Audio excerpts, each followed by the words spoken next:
developing a script through the Street Theatre's Hive dramaturgy program, but it had reached the point where it needed to move off the page and into the space. It's a physical theatre work, and the movement and visual components are as integral a part of the writing as the text.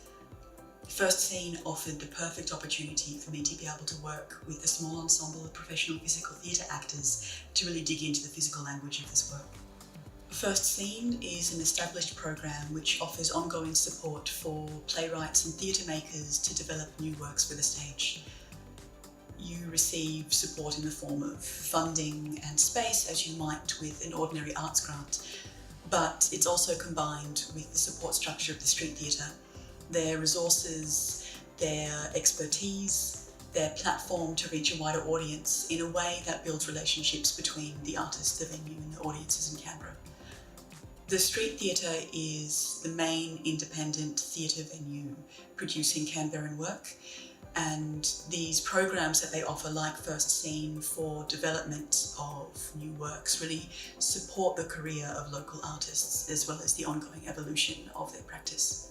Zebracorn is a physical theatre piece about illness and disability drawn from my personal experience of living with rare disease. 4 years ago, I became profoundly ill with a series of rare genetic conditions.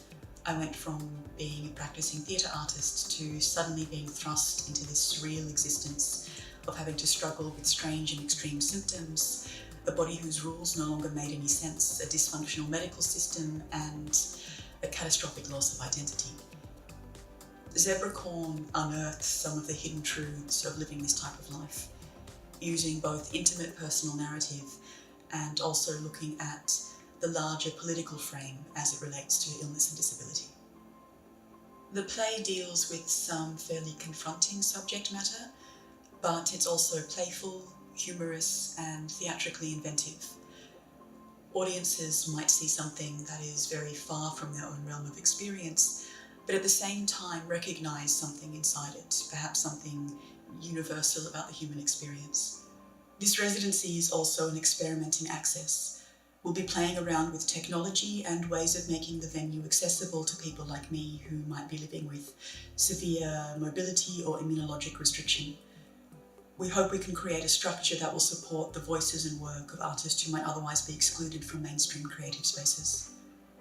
I hope that through the act of radical visibility, Zebracorn can shine a light on these lives that are often hidden by society and break through some of the stigma surrounding disability and chronic illness.